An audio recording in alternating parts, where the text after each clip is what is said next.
Assalamualaikum warahmatullahi wabarakatuh. Bismillahirrahmanirrahim. Alhamdulillah.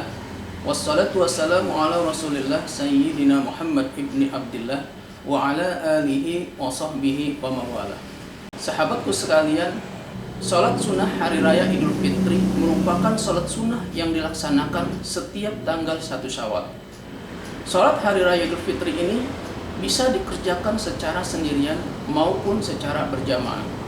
Akan tetapi lebih baik dikerjakan secara berjamaah. Hukum sholat sunnah Hari Raya Idul Fitri adalah sunnah muakkadah atau sunnah yang sangat dianjurkan atau sangat penting untuk dikerjakan, baik oleh laki-laki, perempuan, mukmin atau musafir, bahkan perempuan atau wanita yang sedang haid pun dianjurkan untuk ikut hadir, walau hanya sekedar untuk mendengarkan khutbah saja.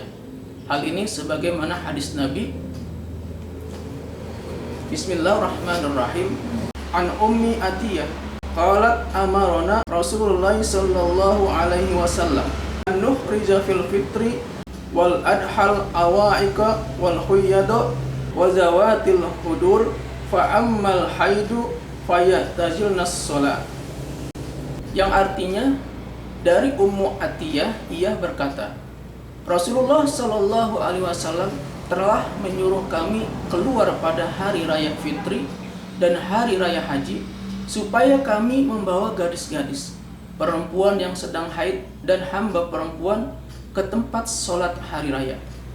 Adapun perempuan yang sedang haid, mereka tidak mengerjakan sholat. Hadis riwayat Bukhari dan Muslim. Salat Hari Raya Idul Fitri dilaksanakan sebanyak 2 rakaat. Pelaksanaannya atau waktunya yaitu sesudah terbit sampai tergelincir matahari. Adapun rukun, syarat, dan sunnahnya sama dengan salat lainnya dan ditambah dengan beberapa sunnah lainnya. Berikut sunnah salat Hari Raya Idul Fitri, yaitu pertama, disunahkan bertakbir di luar sholat yang dimulai dari terbenamnya matahari pada malam hari raya sampai imam mulai melaksanakan sholat Idul Fitri.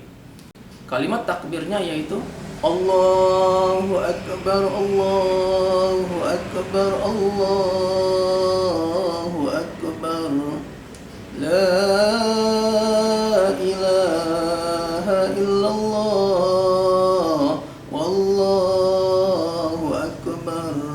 Allahu Akbar walillahil hamd, dan seterusnya. Kemudian yang kedua, disunahkan makan terlebih dahulu sebelum pergi melaksanakan sholat, walaupun hanya dengan sebutir kurma saja. Hal ini sebagaimana hadis Nabi. An Anasin kana Nabi sallallahu alaihi wasallam la yaghdu yaumal fitri hatta ya'kula tamarat. Yang artinya, dari Anas, Nabi sallallahu alaihi wasallam tidak pergi mengerjakan sholat pada hari raya Fitri sebelum beliau memakan beberapa biji kurma terlebih dahulu. Hadis riwayat Ahmad dan Bukhari. Kemudian yang ketiga, disunahkan mandi terlebih dahulu sebelum berangkat melaksanakan sholat, memakai pakaian yang sebaik-baiknya, memakai pakaian yang bagus, dan memakai wangi-wangian. Kemudian ketika berangkat dan pulang melaksanakan sholat, hendaknya melalui jalan yang berbeda. Hal ini sebagaimana hadis Nabi.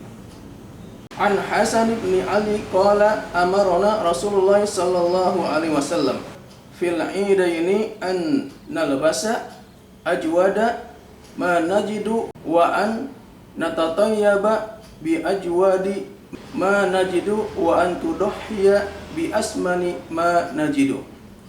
Yang artinya, dari Hasan bin Ali, Rasulullah sallallahu alaihi wasallam menyuruh kami pada hari raya supaya memakai pakaian sebaik-baiknya yang ada pada kami dan wangi-wangian sebaik-baiknya yang ada pada kami, dan berkurban dengan binatang segemuk-gemuknya yang ada pada kami.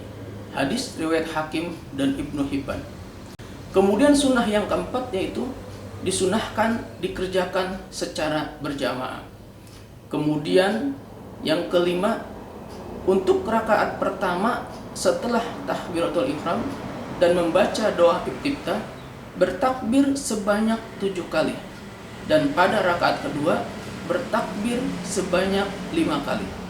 Hal ini sebagaimana hadis Nabi an Amr bin Su'aib anna Nabiyya sallallahu alaihi wasallam kabbara fi aidin nista asyarata takbiratan sab'an fil ula wa khamsan fil akhirah. Yang artinya dari Amr bin Su'aib, sesungguhnya Nabi sallallahu alaihi wasallam takbir pada hari raya 12 takbir, 7 pada rakaat pertama, 5 pada rakaat yang akhir. Hadis riwayat Ahmad dan Ibnu Hibban.